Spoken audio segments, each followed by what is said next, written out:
নমস্কার, আপনারা দেখছেন অভিজিৎ অফিসিয়াল। আমি অভিজিৎ। আপনারা নিশ্চয়ই জানেন যে সিপিএম এর একজন নেতা প্রতীকুর রহমান সম্প্রতি সিপিএম ছেড়ে উনি তৃণমূল কংগ্রেসে জয়েন করেছেন অভিষেক বন্দ্যোপাধ্যায়ের হাত ধরে। উনি একসময় এসএফআই নেতা ছিলেন। আবার গত লোকসভা ভোটে মানে 2024-এ উনি সিপিআইএম এর তরফ থেকে ডায়মন্ড হারবার লোকসভায় প্রতিদ্বন্দ্বিতাও করেছিলেন সেই অভিষেক বন্দ্যোপাধ্যায়ের কাছে, যদিও ওখানে ব্যাপকভাবে উনি পরাজিত হন।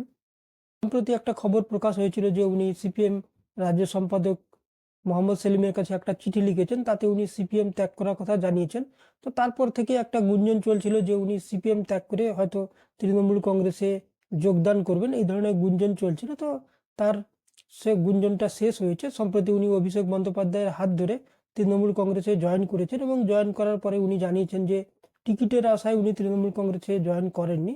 উনি সিপিএম এর কোণঠাসা হচ্ছিলেন বা উনাকে কোণঠাসা করা হচ্ছিল সেটার অভিযোগ করেছেন এবং উনার মূলত টার্গেট হচ্ছে সিপিএম এর বর্তমান রাজ্য সম্পাদক মোহাম্মদ সেলিম। উনি মোটামুটি উনাকেই আক্রমণ করে নানা ধরনের কথা বলেছেন।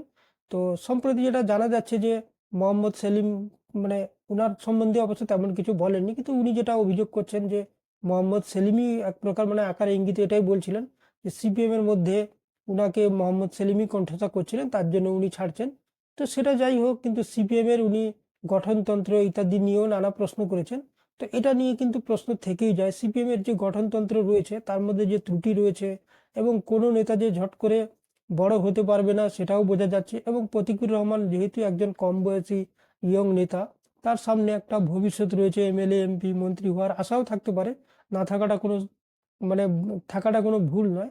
তো সেই হিসাবে উনিও হয়তো বুঝতে পারতেন যে সিপিএম এ থাকলে সিপিএম এর যে স্ট্রাকচার তাতে উনি খুব একটা আগে যেতে পারবেন না, বা সিপিএম এর বর্তমানে যেভাবে চলছে তাতে আগামী 10 বছরেও উনার কোনো পোস্ট আসবে বলে মনেও হয় না।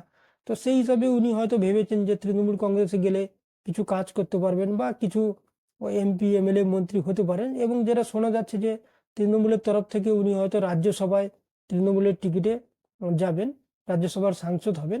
যদিও উনি বলেছেন উনি টিকিট চান না তৃণমূল কংগ্রেসে, সেগুলো তো সব নেতাই বলেন, কিন্তু মোটামুটি ভেতরে কিছু বড় পাওনা না থাকলে কেউ শুধু সেবা করার জন্য চলে এসছেন এখনকার দিনে সেটা আশা করা যায় না, আর আশা করা উচিতও নয়।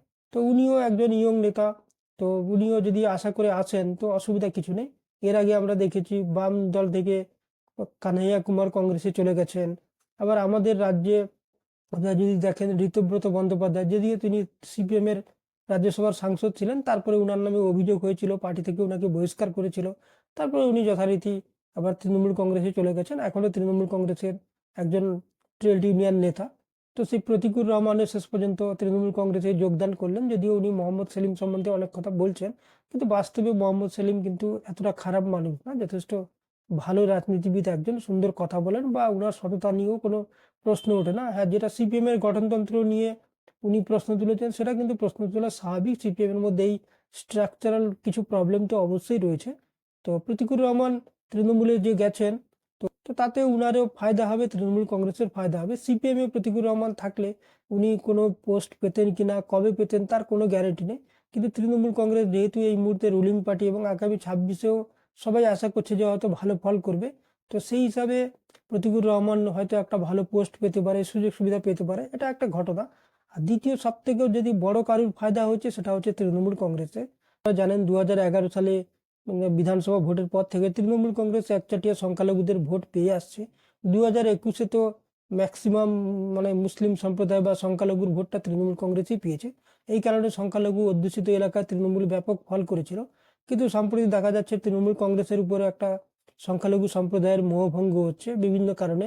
সেটা এই এসআইআর হতে পারে, ওয়াকফ হতে পারে, আরো অন্যান্য কিছু কারণে, বা মুসলিম সম্প্রদায়ের মানুষ মনে করছে যে রাজ্য সরকার মানে তৃণমূল কংগ্রেস তো ওদের কাছ থেকে ভোট নিচ্ছে কিন্তু ওদের খুব একটা উন্নতি করছে না বা ওনাদের ডেভেলপমেন্ট করছে না। তো সেই হিসাবে একটা মুসলিম সম্প্রদায় কিন্তু তৃণমূলের প্রতি একটা অসন্তুষ্ট রয়েছে। আর এই মুহূর্তে পশ্চিমবঙ্গে তৃণমূল কংগ্রেসের মধ্যে মুসলিম সমাজে ব্যাপক জনপ্রিয় কোনো মুসলিম নেতাও নেই। শওকত মোল্লাকে ছেড়ে দিন, বা ফিরহাদ হাকিম বা সিদ্দিকুল্লাহ চৌধুরী, আরো যারা যারা রয়েছেন, তো তাদের খুব একটা জনপ্রিয়তা মুসলিম সমাজের মধ্যে রয়েছে এটা কিন্তু বলা যাবে না। তো সেই হিসাবে প্রতীকুর রহমানকে যদি সামনে রেখে তৃণমূল কংগ্রেস এগোয় তো তৃণমূল কংগ্রেস একটা ফায়দা হবে।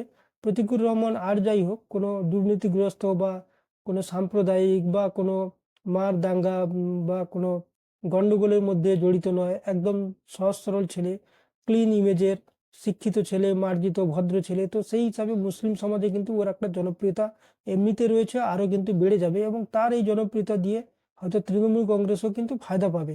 কারণ আর যাই হোক, যেটা শওকত মোল্লা বা ববি হাকিম বা হুমায়ুন কবির, যদিও উনি এখন দলে নেই, বা আমাদের সিদ্দিকুল্লাহ চৌধুরী সম্বন্ধে অনেকে বিভিন্ন ধরনের অভিযোগ করেন, সেই ধরনের কিন্তু কোনো অভিযোগ এই প্রতিকুর রহমান সম্বন্ধে করা যাবে না। কারণ একদম গ্রাম থেকে উঠে আসা একজন সহজ সরল, এবং উনার কোনো খারাপ কোনো রেকর্ডও নেই যে কোনো খারাপ মারপিট, দাঙ্গা বা কোনো সাম্প্রদায়িক বা কোনো দুর্নীতি, এইসবে কোনো অভিযোগ নেই। একদম ক্লিন ইমেজের এই ধরনের নেতাকে যদি তৃণমূল কংগ্রেস সামনে রেখে মুসলিম সমাজের মধ্যে ভোট চাইতে যায়, তো তাতে কিন্তু তৃণমূল কংগ্রেসের ফায়দা হবে। আর প্রতিকুর রহমানের যে দলে থাকবেন, নিশ্চয়ই সেই দলের উন্নতির জন্য চেষ্টা করবেন।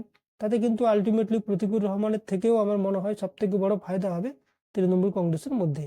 তো দেখা যাক 2026-এ তৃণমূল কংগ্রেস ওনাকে কিভাবে ব্যবহার করেন, বা যেটা শোনা যাচ্ছে যে ওনাকে রাজ্যসভার হয়তো সাংসদ করে দিল্লিতে পাঠানো হবে, সেটা হয় কিনা তার জন্য আমাদের আর কিছুটা অপেক্ষা করতে হবে। এবং এই প্রতিকুর রহমান আসার ফলে মুসলিম সমাজে কেমন সাড়া পড়ে বা তার ফায়দা তৃণমূল কংগ্রেস কেমন নেয়, সেটা কিন্তু 2026-এ ভোটের পরে জানা যাবে। আজকে এই পর্যন্ত। আপনারা ভালো থাকবেন, সুস্থ থাকবেন। ধন্যবাদ।